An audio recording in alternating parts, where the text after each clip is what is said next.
The sound of clippers screamed through the airport terminal. It wasn't just noise. It was humiliation made electric. "Hold still!" One of the flight attendants barked, laughter spilling through her words. Passengers gasped, some recorded, some looked away. In the center of the chaos sat a young black woman, her hair half-shaved, tears mixing with silent rage. Her hands were tied behind her with an airline scarf. A cruel mockery. "This'll teach her to mess with crew staff!" One of them sneered. Another, the blonde hostess with the smirk, leaned closer and whispered, "Smile for the camera, honey. It's just a little airport makeover." A phone's clicked. Someone yelled, "Oh my God! What are they doing?" Security didn't move. They just watched, smirking frozen, unsure who to protect. The black woman didn't scream. She didn't cry. She just stared straight ahead. Face streaked with silent tears, eyes burning with something deeper than pain. Then, one of the attendants laughed louder, flicking a chunk of her curly hair onto the floor. "Natural, huh?" she mocked. "Well, now it's naturally gone!"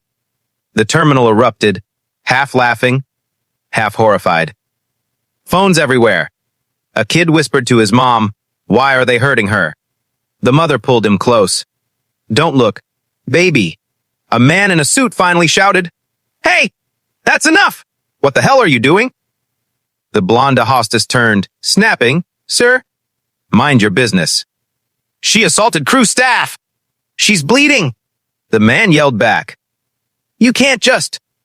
But before he could finish, a uniformed guard stepped in, blocking his path. "Sir, calm down or you'll be detained too." The room fell silent. Just the sound of buzzing clippers and soft, cruel laughter. Then, a voice, soft, controlled. The woman in the chair spoke for the first time. "Is this your idea of professionalism?" The clippers froze midair. Her tone didn't rise, but every word sliced like glass. The laughing hostess blinked, unsure. "What did you say?" The woman slowly raised her head, meeting her gaze. "Finish it! You started this. Now finish it!" A pause. A deadly silence. The crowd felt something shift, like thunder building behind her calm. The hostess hesitated, hand trembling. "You're crazy." The woman smiled. A slow, cold smile. "No, I'm calm, which means you should be terrified." And with that, she stood.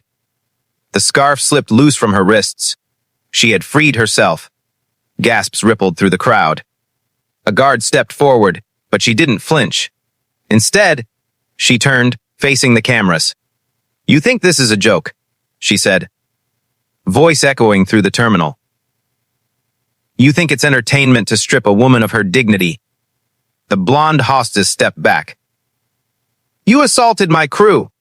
The woman raised her hand, silencing her with just a glance. "Do you even know who I am?" The crowd leaned in. She reached into her torn blazer pocket and pulled out a gold ID card. The logo gleamed under the fluorescent light. Federal Aviation Corporate Compliance Division. The hostess went pale. The guard froze mid-step. The woman looked around, meeting every camera, every eye. "Congratulations," she said coldly.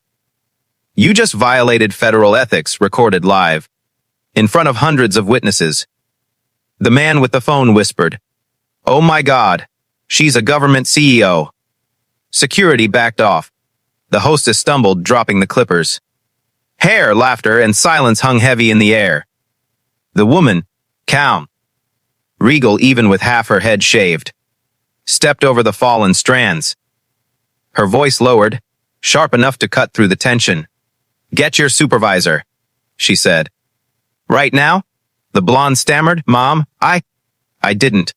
Get your supervisor." The phones were still filming, broadcasting live. Comments flooded in across the world.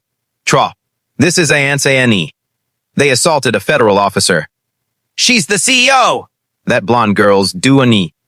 The security radio crackled. "Control. We have a code red at Terminal 6. And as the airport sirens began to wail, the woman turned to the cameras one last time. "Today," she said, "you watched a crime. Tomorrow, you'll watch justice." The crowd parted as she walked forward, her half-shaved head held high, humiliated, yes, but now unstoppable.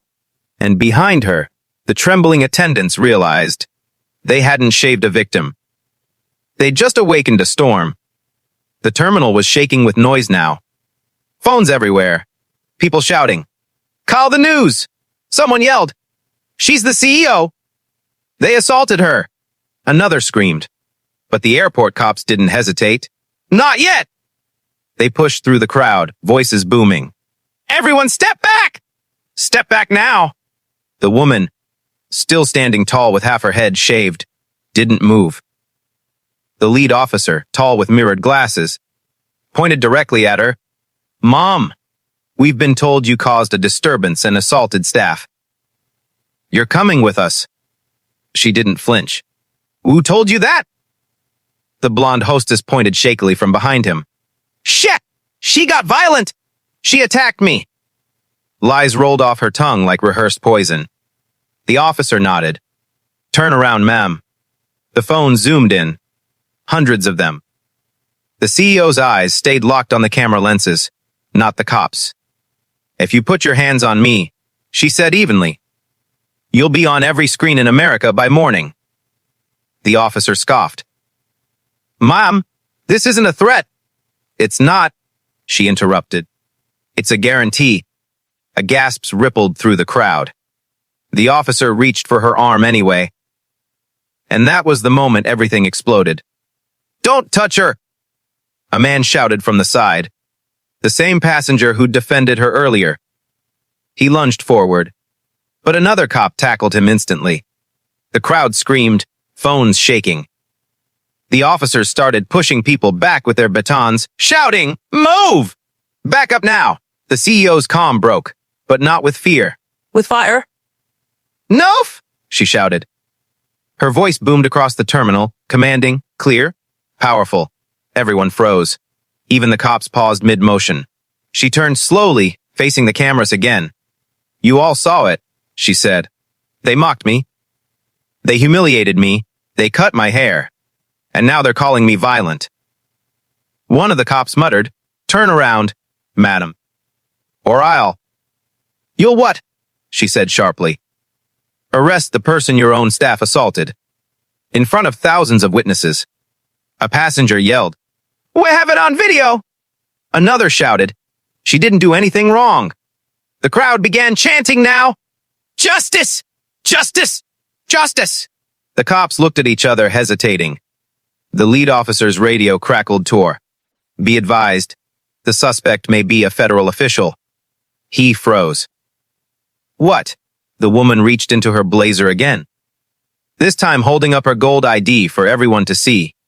"Federal Aviation Corporate Compliance Division," she said, her tone steady. "And you've just committed unlawful detainment, discrimination, and public misconduct." The crowd roared. Phones surged higher. The blonde hostess turned ghost white. The officer stammered, "Mom, we were just following protocol." "No," she said coldly. "You were following bias." She stepped closer. The air between them burned with tension. "Do you know what your mistake was?" she asked quietly. The officer didn't respond. "You thought humiliation was harmless," she said. "You thought this would disappear in the noise. But now," she pointed to the cameras, "the whole world's watching." The officer looked around, every phone aimed at him, every voice whispering, his hand lowered from his holster. But it was too late. Because the crowd had already chosen sides. A group of passengers started chanting louder. "Chua! Let her go! Let her go!" Another woman yelled, "That's the CEO who built your diversity program! You idiots!" The lead officer's jaw tensed.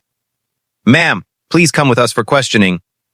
She smiled, but it wasn't kindness. It was quiet, calculated victory. "Questioning," she said softly. "Perfect. Let's do it. But not here. You'll question me in front of the press. Every network, every camera. Right now."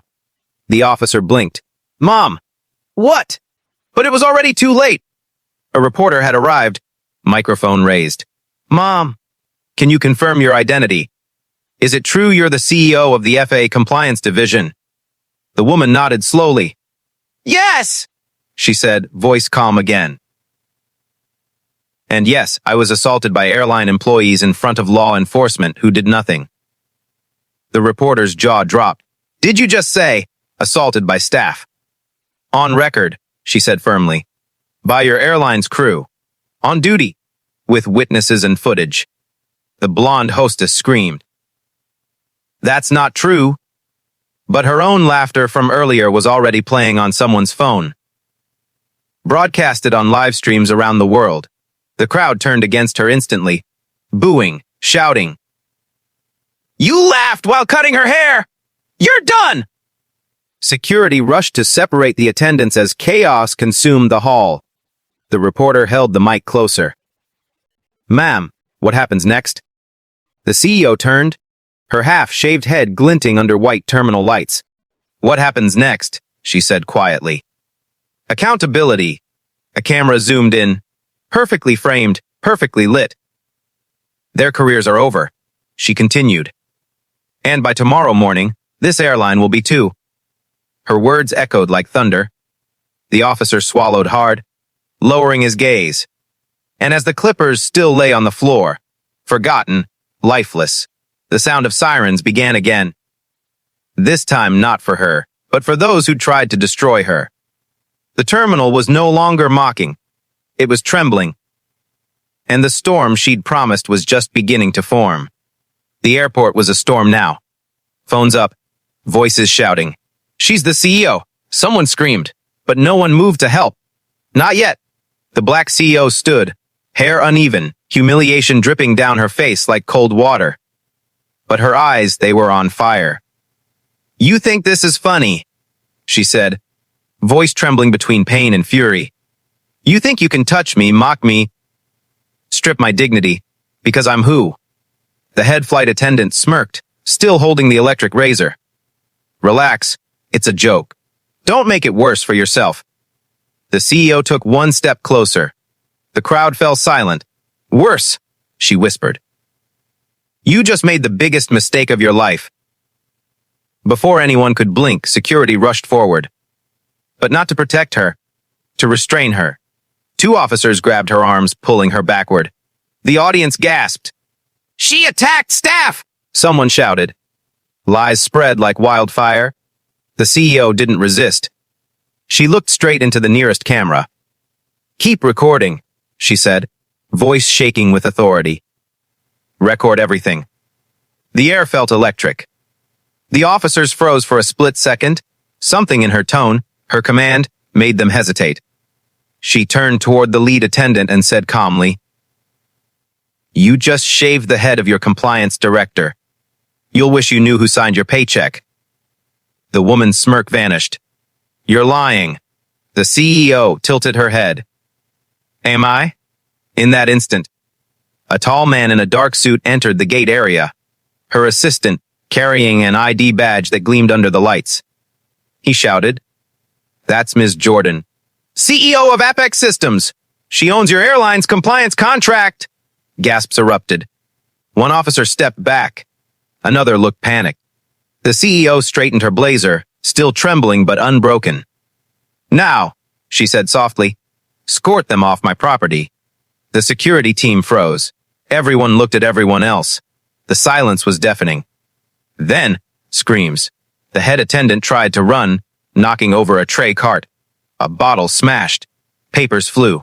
The crowd scattered. The CEO didn't move. She simply stood in the center of the chaos, half-shaven, humiliated but unbowed, like a storm waiting to strike. Her assistant whispered, What now? She replied coldly, Now, we make them remember who I am. Her phone buzzed. A single message appeared from her board tour. Saw the video. We're backing you. Shut them down. And that's when everything changed. The next move wouldn't just be revenge. It would be justice, broadcast live. The next morning, the world had already seen it. Every platform, every screen, every trending list. A headline screamed across timelines. Tour, airline staff. Shaved black CEO's hair in airport prank. Corporate chaos erupts. Eclipse flooded social media, each one showing the same moment from 10 different angles. The razor buzzing, the CEO's quiet, seething stare, and the crowd's nervous laughter. But what no one saw was what came next. Inside her glass, walled office at Apex Systems headquarters, the black CEO, Aaliyah Jordan, stood before a table full of senior executives. Her hair was uneven, jagged, still showing the scars of humiliation. But her eyes were fierce. "Shut down every compliance server connected to that airline," she ordered. One man hesitated. "Mom, that could ground." I said, "Shut it down." Within minutes, terminals across the country went dark. Pilots stranded. Planes grounded. Angry passengers shouting at counters. The airline's name, Sky Vista, flashed on every breaking news ticker. Aaliyah stared at the chaos unfolding on live feeds, her voice low. They wanted a joke. Now it's their punchline. Her assistant entered, phone trembling in his hand. "Ma'am, the airline CEO is on the line. They're asking to meet." "Good," she said, straightening her posture. "Tell them to come here. And make sure the cameras are rolling." 2 hours later, the Sky Vista CEO, a pale, sweating man in his 50s, walked into her office, flanked by 2 PR managers and a trembling HR head. "Ms. Jordan, this was a misunderstanding," he started. "Our employees acted out of racism." She cut in. "Say it!" He froze. I wouldn't use that word." "Then I will," she said sharply. "Your airline let its crew assault a black woman, film it, laugh, and call it a joke. You didn't lose a flight. You lost your soul." The room went dead silent. Cameras clicked. Reporters waited in the next room. "Ms. Jordan," the PR manager stammered, "we're ready to offer a public apology and compensation." Aaliyah leaned forward. "You don't buy forgiveness. You earn it." The HR head tried to interject. "The staff responsible have been suspended." "Suspended?" She snapped. "They should be in handcuffs." At that moment, the door opened. 2 uniformed police officers stepped in, escorted by an Apex legal officer. "Ms. Jordan, per your company's complaint, the individuals have been detained for assault and harassment." The airline CEO turned pale. "You filed criminal charges?" Aaliyah didn't blink. "I file results." The cameras outside flashed as she walked past them. Poised, half-shaven, powerful. The world didn't see a victim anymore. They saw a woman rewriting the rules. As she exited the building, a crowd of supporters had gathered outside, holding signs chanting her name. "Justice for Aaliyah! No more silence!" She paused, raised her chin, and looked directly into the cameras. "They tried to take my dignity," she said, voice steady but full of fire. "But you can't shave what's under the skin. This isn't revenge, it's accountability." Her assistant leaned closer. "The airline just filed for emergency review. They're panicking." Aaliyah smiled faintly. "Good. Let them panic. I'm just getting started." That night, every major news network played her interview. Every clip went viral.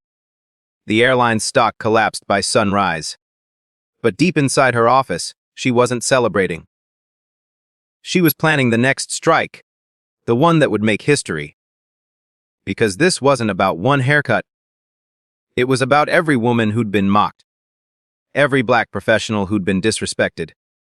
Every person told to stay quiet after being humiliated. And Aaliyah Jordan was done staying quiet.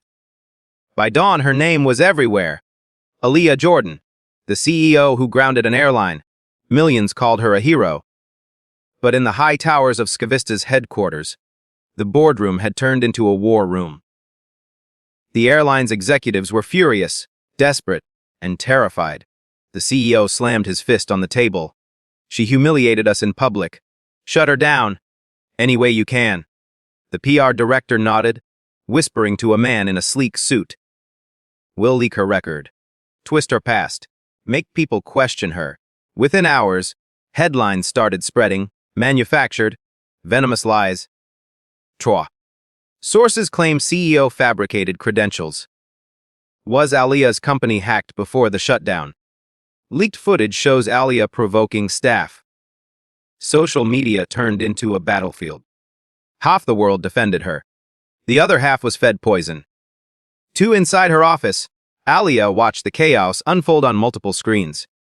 Her assistant, Malik, stormed in. "They're flooding the media with fake stories, boss. They're trying to destroy you!" Alia didn't flinch. She closed one of the tabs and whispered, "Let them dig." "They're about to hit steel." Malik frowned. "What do you mean?" She stood up, eyes fixed on the city skyline. "Every attack leaves a trace. Every lie has a source. And I built the system that tracks them." She typed a few lines into her encrypted console. Dozens of screens flickered to life, tracing digital footprints, fake accounts, hidden transfers, anonymous press leaks. Each one led back to SkyVista's internal servers. "Got you," she muttered. A few hours later, Alia arrived unannounced at SkyVista headquarters. She was dressed sharply, black blazer, crisp white shirt, hair still uneven, but glowing under the fluorescent lights. The security guards froze when she showed her badge. "Ma'am, you can't." "Watch me." She walked straight into the main boardroom, cameras following. Executives looked up, stunned. "You thought you could destroy me with lies," she said coldly, placing a tablet on the table. The tablet screen came alive. Emails, payments, signed memos, all linking the smear campaign back to SkyVista's own communication team. "Every post you funded," she said, voice steady. "Every fake story you planted. Every reporter you bribed. I have all of it." The room fell silent. The PR director went pale. That's illegal to obtain." "So was shaving my head," she shot back. "But that didn't stop you." She tapped the screen again. A new file appeared. Operation Silence. A SkyVista VP gasped. "You weren't supposed to." "Supposed to what?" she snapped. "Find out that your entire operation to discredit me was funded by company money. You buried your own airline." Outside the room, security footage showed uniformed police officers arriving with warrants. Reporters swarmed the lobby. The world was watching. Again, the SkyVista CEO tried to speak. "Ms. Jordan, please. This will ruin us all." Alia stepped closer. "That's the point." The officers entered, escorting the PR head and the VP in handcuffs. Cameras flashed, reporters yelled questions. Alia turned to the CEO. "You thought this was about hair," she said. "It was about power. You used yours to humiliate me. I used mine to end you." She paused at the door, her voice low but razor sharp. "Next time someone tells a black woman to calm down, remind them we build empires, and we burn them too." As she walked through the flashing lights outside, Malik caught up to her. "Boss, that was war." Alia gave a faint smile. "War? No, Malik." This was a warning, and she looked straight into the nearest camera. "To every company watching," she said, voice steady. "The next time you think you can humiliate someone because of their color or their gender, remember this day." And with that, she walked into the waiting car. Her reflection in the window showed the jagged hair that had started this all. Now a symbol of strength, not shame. The world was on fire. Every news station, every social feed, every late-night show, they all had one name on their lips: Alia Jordan, the black CEO who shut down an airline. Clips of her standing tall in that boardroom went viral. One video, her saying, "You thought this was about hair, it was about power," hit 80 million views overnight. But power like that scares people. By sunrise, politicians started calling it a national embarrassment. Airline unions blamed her for creating chaos in public infrastructure. And the SkyVista board, they were panicking. Inside a luxury hotel suite, the remaining executives gathered around a screen. watching Alia's name climb trending lists. Damage control. One barked. We need a redemption move. A big one. Another nodded. She exposed us, so we apologize publicly. We make her look vindictive. Emotional. If we cry first, the crowd will forgive us. 2. The next day, the press conference. Bright lights. Flashing cameras. A banner behind the podium reads SAW. Skivista Airlines. A new commitment to equality. The CEO of Skivista stepped to the mic. Crocodile tears glistening. We want to express our deepest regret for the incident involving Ms. Alia Jordan. He began. It was a misunderstanding, a moment taken out of context. We are devastated by the pain caused. The crowd murmured. He continued, reading from the teleprompter. We have offered Ms. Jordan a private settlement, and we hope she finds it in her heart to forgive. Then came the voice. Sharp, electric. Stop reading lies. For every camera swiveled. From the back of the hall, Alia walked in, flanked by reporters and her legal team. Dressed in white, no makeup. Her natural hair cropped short, but glowing under the studio lights. The CEO froze mid-sentence. Security hesitated. Every lens turned toward her. She walked up the aisle, her heels echoing like a drumbeat. Forgive you, she said, voice echoing. You held me down. You cut my hair. You laughed while I bled. And now you want forgiveness. The CEO stuttered. Ms. Jordan, this isn't the place. Oh, it's exactly the place, she interrupted. Because this is where your lies were born. In public. So now they'll die here too. Hilalu, she turned to the cameras. Let me show you something. She raised her phone and tapped play. A video appeared on the massive LED screen behind her. Unaided airport security footage. The world saw everything, the laughter. The phone's recording. The humiliation. The scissors glinting under fluorescent light. Gasps filled the hall. Reporters rose to their feet. The CEO's face drained of color. Still want to call it a misunderstanding? She asked quietly. Then she turned to the audience, voice steady. You talk about diversity. About representation. But when a black woman walks in with authority, you strip her of it. Literally. You don't want equality. You want obedience. Cameras flashed. The crowd went silent. A Skivista board member whispered into the CEO's ear, but Alia heard it. She's killing us on live TV. She stepped closer to the mic. No. You killed yourselves when you thought humiliation was entertainment. Reporters shouted questions. One yelled, Alia, what do you want from all this? She turned to face them, her expression unreadable. What do I want? She repeated. Not money. Not fame. I want consequence. Her phone buzzed. She glanced down. A message from her lawyer. The FAA and DOJ have just announced investigations into Skivista. Then she smiled faintly. Then she looked back into the blinding lights. You broke something sacred, she said softly. And now the system you built will break you. Outside the hotel, crowds had gathered. Protesters, supporters, survivors. Women of color holding signs reading, We are not jokets. Hair is not permission. Respect is not optional. As she walked through the chaos, microphones thrust toward her face, she said only one thing. Tor, you can't silence truth once it's gone viral. And with that, she stepped into the waiting car, the flashlights burning behind her like wildfire. The city skyline shimmered under morning light, but inside the Skivista headquarters, silence felt heavier than thunder. For the first time in 15 years, the building's lobby was empty. No chatter, no footsteps, just the echo of fear. Screens that once showed flight routes now flashed headlines. Twa! CU Alia Jordan exposes Skivista scandal. Federal investigation launched. Airline staff under criminal probe after assault incident. And executives huddled in conference rooms. Their suits wrinkled, their confidence gone.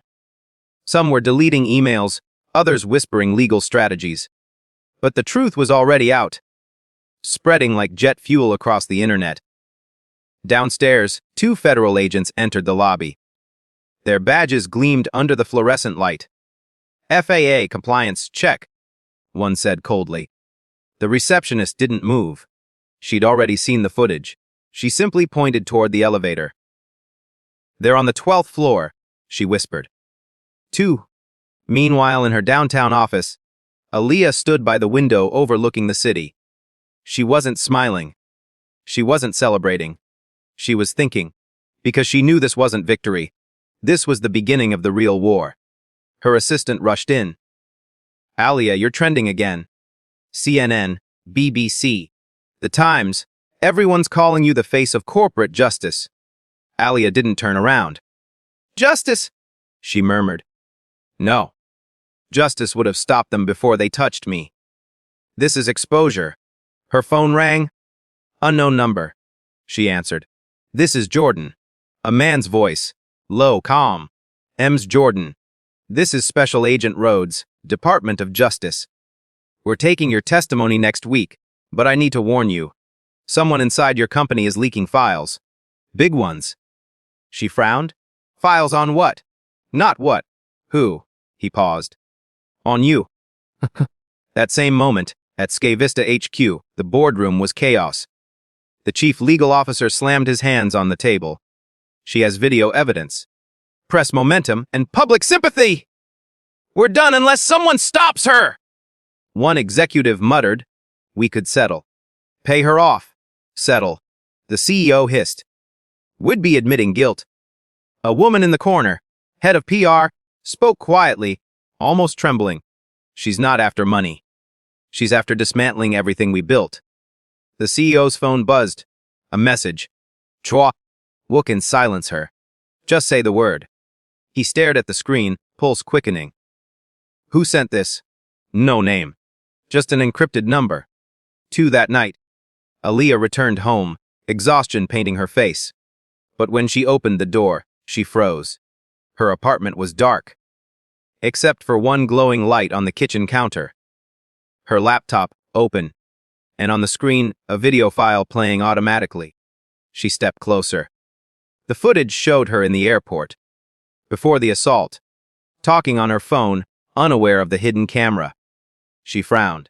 Then the video cut abruptly, replaced by text across the screen. Stay silent, or more comes out. Aaliyah's jaw clenched. She turned off the laptop, every muscle in her body burning with controlled fury. Moments later, her phone buzzed again. This time a message from an unknown number tore. You humiliated powerful people. You think there won't be consequences. The next morning, protesters surrounded Sky Vista headquarters. Reporters swarmed the streets. The government had frozen all Sky Vista flights pending investigation. Thousands of passengers stranded. Millions in losses every hour. Inside the building, panic. We're collapsing! An executive screamed. The Dow J just froze our accounts! Another yelled, half our staff quit overnight! On the 14th floor, the CEO stared at a live news feed. Aaliyah speaking outside the courthouse, surrounded by supporters. Her voice rang through the screen. Twa! They can smear me. They can threaten me. But they cannot erase what the world has already seen. The crowd erupted in cheers. Her face was calm, but her eyes burned with quiet defiance. Later that night, as rain pounded the glass of her penthouse window, Aaliyah received a call from her lawyer. They're desperate, he said. And desperate men do dangerous things. We should arrange protection. I don't need protection, she said softly. He hesitated. Aaliyah, this isn't business anymore. It's survival. She looked out over the storm, lit city, her reflection glowing in the glass. Then let them come, she whispered. Because I'm done being their target. It's time they learn what accountability really feels like. Lightning flashed across the skyline. In the distance, the Sky Vista logo flickered, the once powerful brand now a symbol of collapse. And as thunder rolled, Aaliyah closed her laptop, took one deep breath, and prepared for the next battle. The one she knew would not just shake an airline, but an entire system built on silence and power.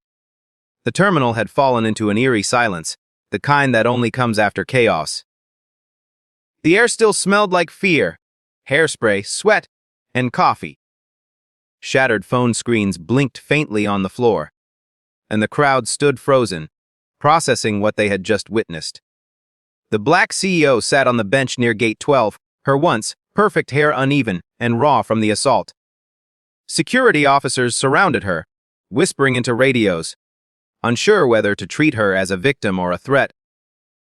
Cameras flashed, not from news crews yet, but from passengers who had recorded everything. An airline supervisor rushed in, clipboard trembling in his hand. "Mom! We didn't know." She turned her head slowly, voice calm but colder than the air-conditioned terminal. "You didn't ask who I was before humiliating me in front of hundreds of people. That's the problem." Another officer approached, hands raised in a careful gesture. "Mom, please, we just need to get statements." She stood up, her white blouse streaked with red from a small cut near her temple. "Statements." Her tone cut through the air like glass. "You'll get your statements when I'm done giving mine to the Federal Aviation Authority." Phones immediately lifted again. The crowd could feel it. Something big was coming. Across the terminal, one of the flight attendants, the same one who had held the razor, tried to slip away through the staff corridor. A passenger shouted, "She's getting away!" Camera swung. The CEO turned, eyes narrowing. "You move an inch," she said firmly. And this turns from assault to evasion. The attendant froze mid-step, trembling.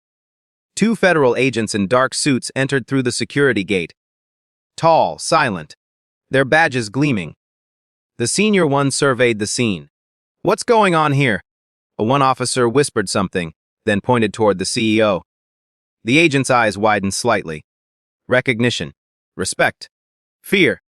He walked forward, extending a hand. "Mom, we've been trying to reach you. Washington's already been alerted." The crowd murmured, confused, whispering, "Who is she? Why is Washington calling?" The CEO didn't shake his hand. Instead, she looked directly at the group of airline managers now huddling near the counter. "You're about to learn," she said, her voice low, every word deliberate.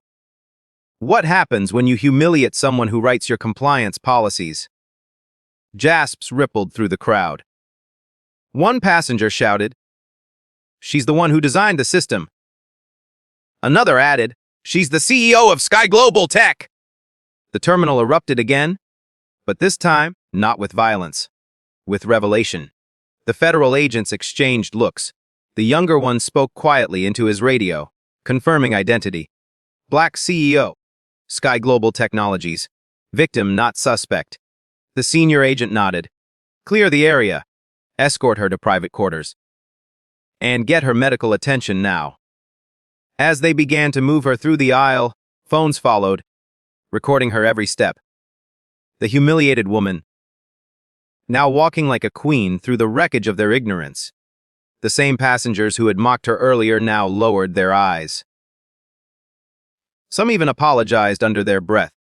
The flight attendant who had shaved her hair was crying, shaking uncontrollably. Before leaving the gate, the CEO turned one last time. "I want every single recording of this incident preserved. No one deletes anything. This is evidence now." Her voice echoed across the terminal, firm, unshaken, commanding. The agents led her out through the glass doors toward a restricted security hallway, where flashing blue lights reflected off the tiles like ghosts of the chaos left behind.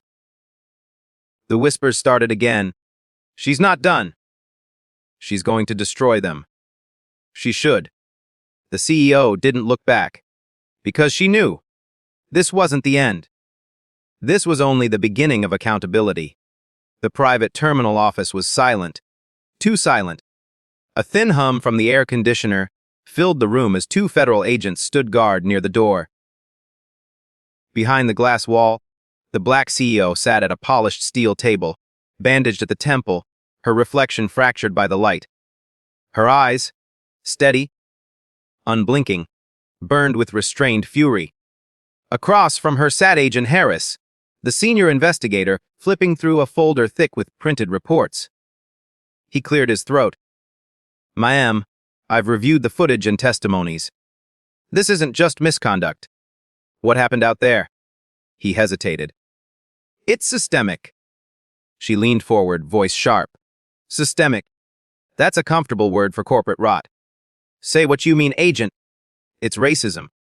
Institutional, protected, and now, recorded." Harris nodded slowly. "You're right. But what we didn't expect is what we found in the flight crew logs." He slid a photo across the table. It showed the head flight attendant, the one who'd mocked her, with 2 airline executives at a private hangar event. Same airline that had once signed a contract with Sky Global Technologies. Her company. Her eyes narrowed. "That's my software in their hands. My compliance system." She turned the photo around. "What are they doing with it?" Harris hesitated again. "That's what we need to find out. There's a shadow network in the airline. Unregistered employee transfers, false compliance certifications, and digital manipulation of security logs. Whoever's behind it used your system to cover their crimes." The CEO stood up, her chair scraping loudly across the floor. "So they humiliated me using a system I built to protect them." Her voice cracked with fury. "They weaponized my own creation." Harris exchanged a look with his partner. "We're authorizing a full-scale probe, but we need your help. Only you can access the deep-level encryption." She paced the room, her heels clicking like the ticking of a bomb. "You'll have it," she said. "But I'm not doing this from the sidelines. I want access to their command logs, their financial chains, and every staff transfer in the last 6 months." Harris raised an eyebrow. "That's classified, ma'am." She met his gaze coldly. "So is assaulting a federal contractor in broad daylight, Agent. But they did that, didn't they?" He sighed. "Fine. I'll get you clearance." The door opened. A junior agent entered, nervous, holding a tablet. "Sir, you might want to see this." He placed it on the table. The screen displayed live security footage from the airline's internal servers. A series of encrypted messages flashing rapidly across the display. The CEO stepped closer. "What am I looking at?" The agent's voice shook. "Someone's trying to wipe the incident files. They're deleting the recordings, even the backup logs. Someone inside the airline's IT division is covering it up. Right now." She slammed her hand on the table. "Trace it!" The agent sprang into action. Harris barked orders. "Lock the IP. Get cyber on standby! I want the full trace in real time!" The CEO snatched the tablet. Her fingers flew across the screen, bypassing layers of encryption. The code streamed like fire. "Not fast enough," she muttered. "They're using ghost routing. Probably routed through a proxy terminal inside the control tower." Harris looked stunned. "You can track that." She shot him a glare. "I built that system." Her fingers froze. "Got them." She turned the screen. It displayed the username ADMINKM. Her expression hardened. "That's Karen Mitchell, Vice President of Crew Operations." Her voice dropped to a whisper. "She's the one who signed the false report on my last compliance audit." The agent beside her frowned. "You mean this goes higher than the crew?" The CEO smiled darkly. "It goes all the way to the boardroom." Outside, rain began to pour. The first storm of the evening pounding against the terminal windows. Thunder rolled across the runway, lightning illuminating her reflection against the glass. She whispered, almost to herself, "They shaved my head in front of a crowd to humiliate me, but they just exposed themselves to the world." Harris leaned closer. "What are you planning?" Her eyes lifted, cold and certain. "I'm going back, to the same airline. But this time, I'm not boarding as a passenger. She paused, the room vibrating with her resolve. I'm boarding as the investigator who's about to shut them down. The rain hammered harder, lights flickering across the runway. The agents exchanged wary glances as the black CEO stood in silence, staring out into the storm, her reflection fierce, like justice itself preparing to strike. Rain streaked across the glass as the black CEO stepped out of the black SUV and into the floodlit airport terminal. The same terminal. The same gate. Only this time, there was no chaos, just whispers and cameras. A federal escort surrounded her, suits glistening under the fluorescent glow. Their badges visible, their posture straight. She wasn't wearing corporate armor anymore. No polished blazer, no silver jewelry. Just a simple black coat. And confidence that radiated louder than any logo ever could. She paused at the automatic doors, staring at the gleaming airline logo above the entryway.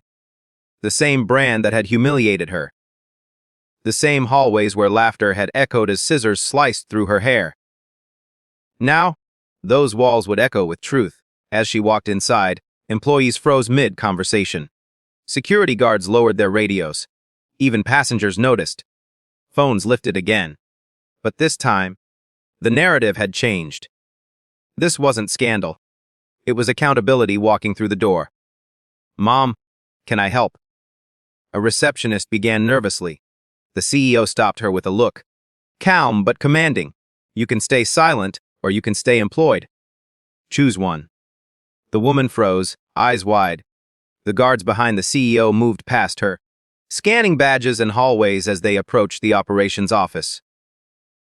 The same area where the flight crew had mocked her.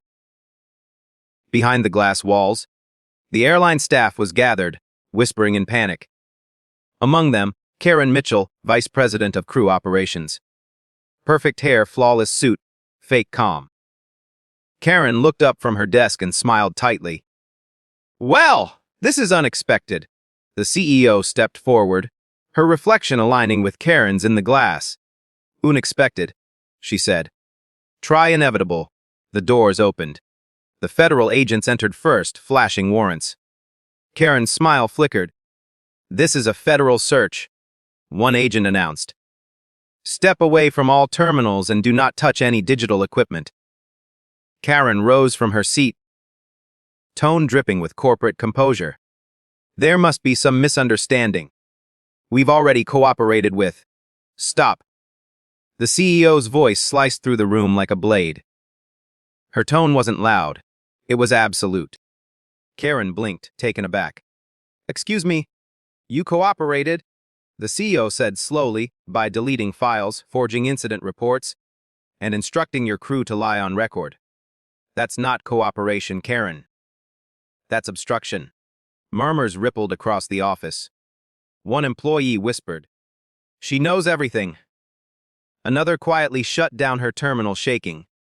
Karen tried to steady herself. You have no proof of. The CEO cut her off again, lifting a tablet. The screen glowed with decrypted data. Admin, KM, she said, voice steady. That's you, right?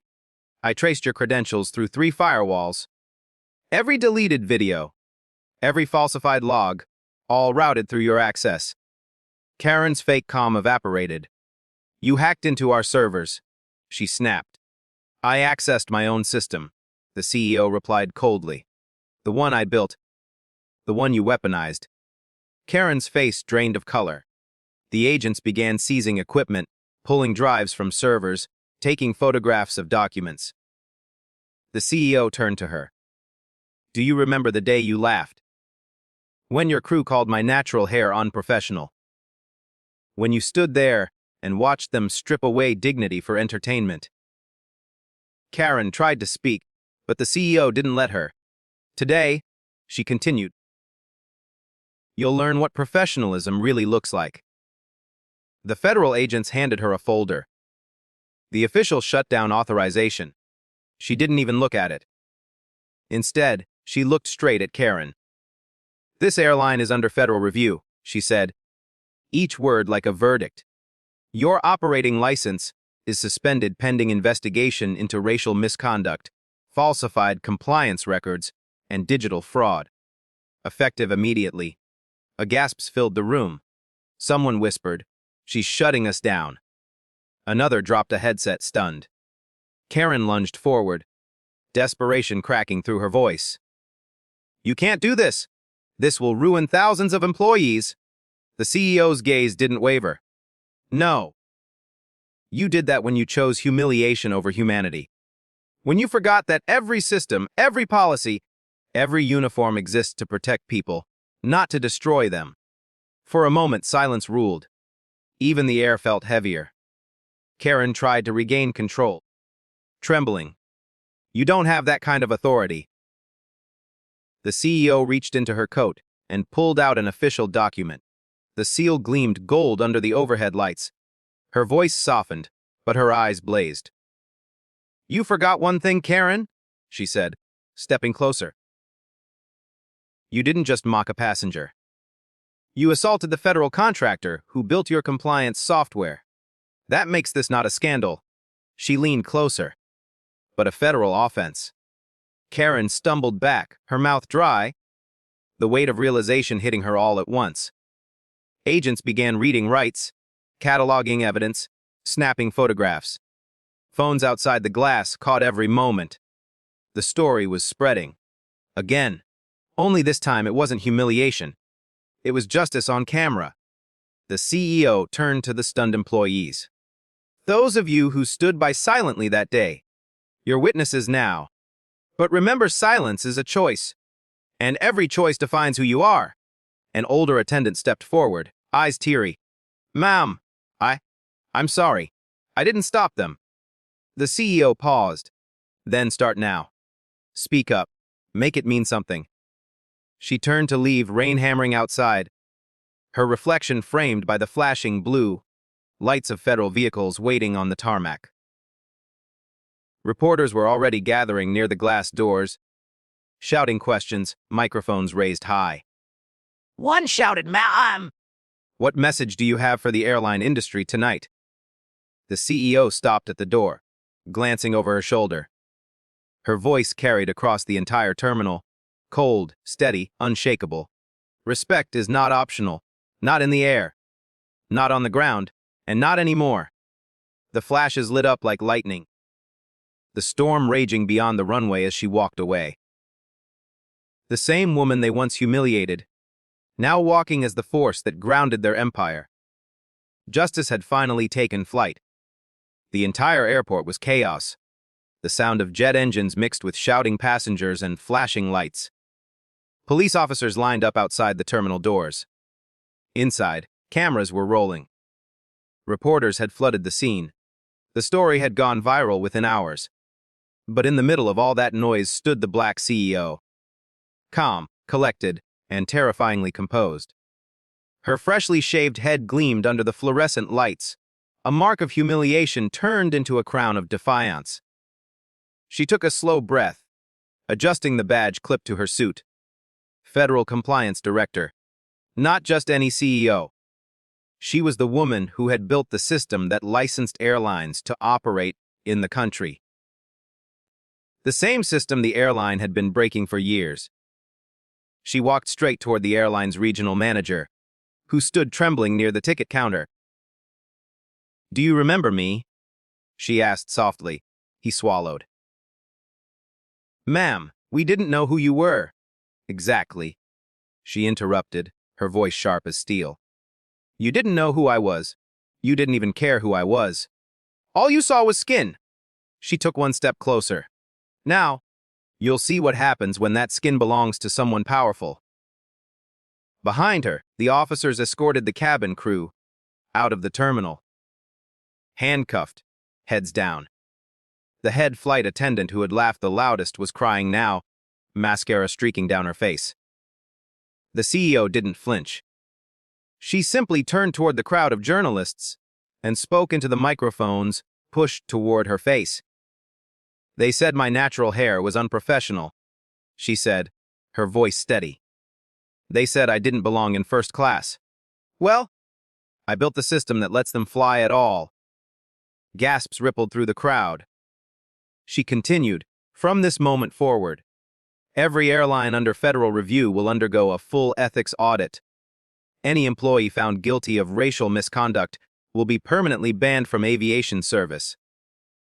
One reporter shouted, "Ma'am, is it true you're shutting down the airline?"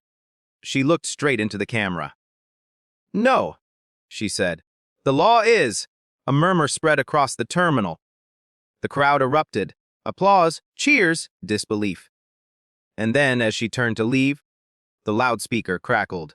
"Attention passengers, all flights under this airline are officially grounded." She stopped. A faint smile touched her lips. Justice didn't need revenge. It needed power. And she had just reclaimed hers in front of the entire world. Her driver opened the sleek black SUV waiting outside. She stepped in without looking back. Through the tinted glass, the flashing blue lights faded behind her. The world had just witnessed a humiliation, turned into a reckoning. And this time the sky belonged to her. The next morning, the world didn't just wake up. It erupted. Headlines flashed across every news network, across every continent. Airline shut down after racist assault on black CEO. Federal investigation launched into airport abuse. She built the system and brought it crashing down. Airports buzzed with whispers. Terminals filled with reporters. The video of her humiliation, now turned redemption, had crossed 1 billion views. But she wasn't online watching the chaos she created. She was in her corner office, overlooking the rising sun that painted the skyline in silver light. She wasn't smiling, not because she wasn't satisfied, but because victory, to her, wasn't revenge. It was restoration. Behind her, a wall of glass screens showed live feeds from airports nationwide. Boarding gates, control towers, terminals. Every image a reminder of what she had built, and what she had now dismantled. Her assistant entered quietly, voice trembling. "Ma'am, the department's on line 1. They're ready to finalize the suspension order." She didn't turn around. She kept her gaze fixed on the horizon, calm, unwavering. "Do it," she said. The assistant pressed a single button. And in that instant, the airline that mocked her, that stripped her dignity in public, ceased to exist. Every jet grounded. Every flight delayed. Every executive phone rang with the sound of downfall. The laughter that once echoed through the terminal had turned into silence. The kind that only truth can bring. In corporate offices, the same people who once called her too sensitive, too ambitious, too proud, were now whispering her name in fear. They didn't laugh anymore. They didn't post apologies for PR. They begged. And she didn't hate them. She simply pitied them, because they tried to destroy her dignity and ended up destroying their own legacy. 2. By noon, she stood before the global press. Hundreds of cameras pointed at her. Flashlights sparked like lightning across the room. And under the blinding glow, her shaved head gleamed, no longer a mark of humiliation, but of rebirth. Her voice, when she began to speak, was steady, like a storm that had learned control. "Chua, when they humiliated me," she said, "they didn't just insult a woman. They insulted every black professional who had to work twice as hard to be seen as equal." But today, she continued, eyes sweeping across the crowd, "we are done asking to be seen. We are standing." The room froze. Reporters leaned forward. Every word carried the weight of history. "Chua, let this be a message," she said softly. "You can try to silence a voice, but not the truth. You can strip away the hair, but not the crown." The hall erupted. Applause thundered. Reporters stood, some with tears in their eyes. She didn't cry. She simply exhaled, slowly, as though releasing the final ounce of pain she'd carried. Outside, the world had changed. Crowds filled the streets, holding signs that read, "Respect black women. Power. Not permission." She brought justice. Her name echoed through the chants like a heartbeat that refused to stop. News drones hovered overhead. Every screen, every feed, every trending hashtag carried her image. Not as a victim, but as a symbol. She looked up. The sky stretched wide, clean, endless. The same sky she had once watched through tears on a runway, feeling powerless. Now, it felt like hers again. Her phone buzzed. A single text from an unknown number soared. "We want you to lead the National Aviation Ethics Board." She smiled. Calm, proud, unshaken. "Tell them," she said. Turning to her assistant, "Tell them I'm ready." She walked toward the exit. The cameras followed. Security cleared the way as the sea of people parted. And as she reached her car, she stopped, looked back at the airport where everything began, and whispered to herself, "Hair, they tried to ground me, but I learned how to fly without them." The door closed. The engine roared. Her car disappeared into a storm of flashing cameras, and on every news channel, one headline glowed across the world. TBIK CO babandid 8 an airline, ein lefty de inerti iom, ki fediot.